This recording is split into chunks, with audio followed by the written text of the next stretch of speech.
환자에 따른 연부 조절 고려하지 않아서 그렇거든요. 윤곽 수술 후에 볼 처짐이 나는 얼마큼 있을까요? 뭐 그런 식으로도 물어봐요. 예. 득과 실 따져서 득이 크고 실이 적게끔 하는 방법으로 수술을 가야 된다라고 저는 생각을 합니다. 와. 어렸을 때부터 사턱이 너무 고민이었어요.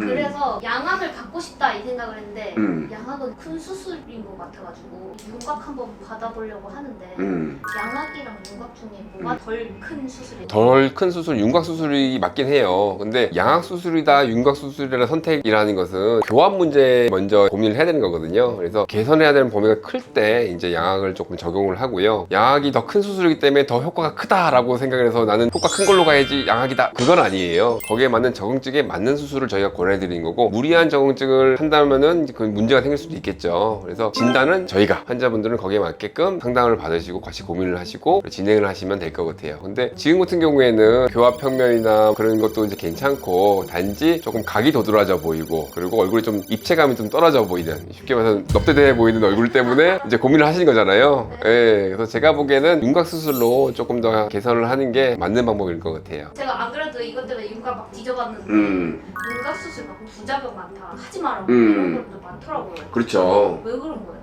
요새 이제 유튜브 알고리즘도 그렇고 뉴스도 그렇고 이렇게 하면 안 된다 하지 마라 그런 걸 해야지 좀 조회수 높아지고 많이 이제 보여지기 때문에 그런 것도 첫 번째 있기도 하고 안 좋은 소식이나 문제인 것들이 좀 빨리 퍼지잖아요. 그래서 그런 것 때문에 걱정하시는 분들 많이 생긴 것 같아요. 안면 윤곽 하면은 제일 많이 검색되는 게 그거더라고요. 볼이 쳐진다고. 볼 처짐. 볼을 왜 쳐져요? 왜냐 하면은 그 환자에 따른 연부 조절 고려하지 않아서 그렇거든요. 우리 얼굴은 뼈가 연부 조절 지지하고 있잖아요. 그래서 뼈가 이제 줄어들게 되면 그만큼 볼륨이 줄어들어요. 그래서 그러면 피부가 갈 데가 없기 때문에 중력 방향으로 내려오는 게 처짐이라고 얘기를 해요. 윤곽 수술 후에 볼 처짐이 나는 얼마큼 있을까요? 뭐 그런 식으로도 물어봐요. 예. 제일 중요한 거는 저는 환자분 설명을 드려요. 처짐이라는 거는 100% 없다고 얘기할 수 없습니다. 하지만은 처짐이 최소화하는 방향으로 수술을 하겠습니다. 라고 설명을 드려요. 그래서 그 원칙 중에서 여러 가지가 있긴 한데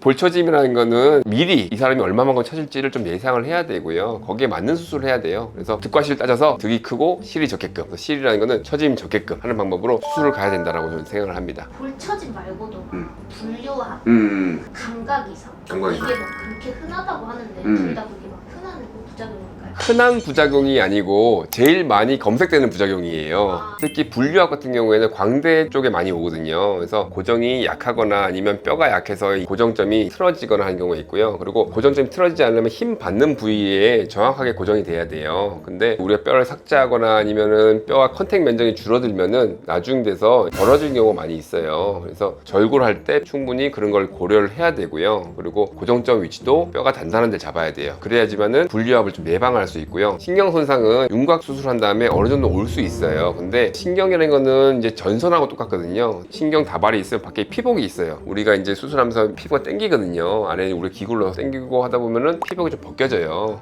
그러면서 약간 눌렀을 때 약간 찌릿찌릿한 느낌. 어느 정도 이제 회복될 수 있는 단계 손상이 왔다 하면은 회복이 되는 경우가 많이 있어요. 그런데 피복뿐만이 아니라 안에 있는 전선까지 다 끊어져 버리거나 그거는 어느 정도 이제 나중 지나서도 약간 후유증이 남을 수 있는 거죠. 그래서 수술 전에 우리가 이제 CT를 찍거나 또 신경 위치 그런 거 다 확인을 하는 거고요. 꼼꼼하게 수술하고 수술 후에 이제 부작용이 없게끔 그런 경과 체크를 잘 해야지만 그런 경과들이 없을 수가 있고 그리고 최소화할 수 있는 거예요.